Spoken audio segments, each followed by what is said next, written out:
Sometimes it feels like when we get up here, it's just writing, but it was actually a true story. It's my true story about my one day. So one day, I woke up to the brightness of the sun's rays, embracing my nappy head, morning breath, and crusty eyes. I literally had slime going down the side of my face. I stretched, rubbed my belly, scratched my behind, then began moving at a sluggish pace until all of a sudden, life began sprinkling salt upon my entire existence. I realized despite setting 6 alarms, I still fell victim to the snooze button. I started rushing, one leg in my pants, stumbling, struggling, trying to come to terms with the fact that it was a school day, even though I wish that it wasn't. One day, I was running late. It was one of those days where I left home with wrinkled clothes and eyes still crusted. It was one of those days where I left home knowing that it was likely that I was forgetting something. It's one of those days where I had to pray in advance because I knew there was an army of kids ready to push me more than I pushed that snooze button. It was one of those days where I questioned how I was going to make it without my morning coffee. It's one of those days where I tried to slide through the side door of the school hoping no one saw me. I was trying to be incognito as I crossed that threshold, but sure enough, as soon as I touched the hallway, I ran into my principal. Literally. I made her drop her morning coffee. Without blinking, I stared at her. She stared at me. And based on that series of unfortunate events, I knew what type of day it would be.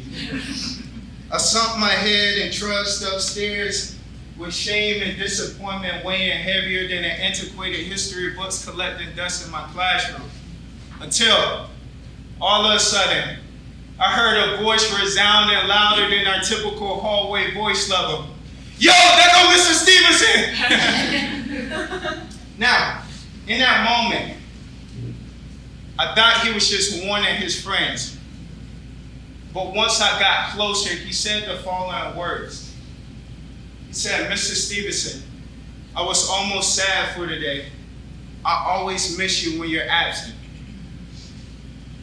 Little did he know that in that moment, his words made me feel appreciated.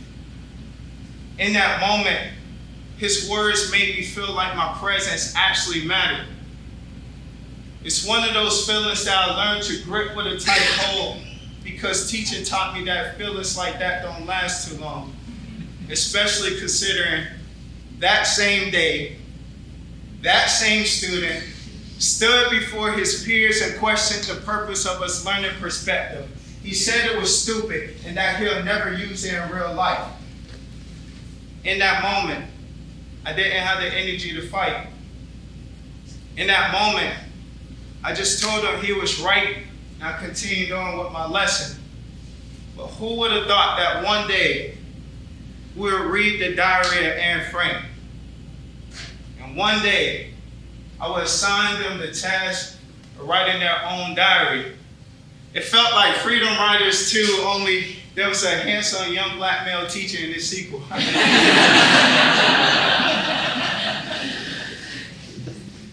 One day, that same student would turn in his project.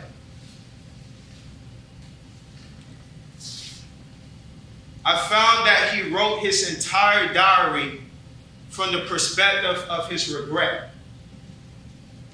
He wrote his entire diary as a message to himself.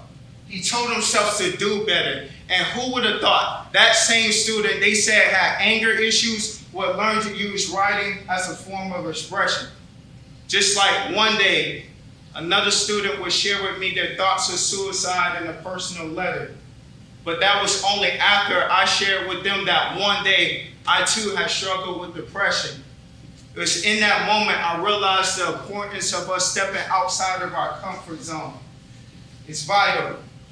And that's exactly how one day I ended up in the audience at one of my students' dance recitals, and I loved it. And it was in that moment I realized our students are well beyond their ability to master a content subject. I was mad at myself because that was something I felt I should have known. But one day, my 7-year-old niece said the following words. She said, "Uncle Derick, just because you're a teacher don't mean you know everything." And I told her she was right. Because had I known teaching would require me to hold my bladder all day, I probably would have thought twice. I also didn't know I would spend days crying in the copy room. I didn't know I would learn to love kids so much even though they're not my own. I didn't know colleagues would turn into family, the school my home. I didn't know I would spend many moments of my life trying to plan the greatest lessons, only to learn that life's greatest lessons are never planned. I didn't know I would lie awake many nights, following the rotation of my ceiling fan, questioning if all I had sacrificed was worth it, only to wake up the next morning, late, rushing, one leg in my pants, stumbling, struggling, trying to come to terms with the fact that it was a school day, even though I wish that it wasn't. Feeling weighed down with shame and disappointment. But to have the voice of one of my students reaffirm my purpose. It was in that moment I realized that no day is perfect. But every single day that I was with my children was a blessing. Every day just required patience and dedication. Every day required us to stay committed to breaking down the barriers so that every single child in this nation has the opportunity to attain an excellent education one day.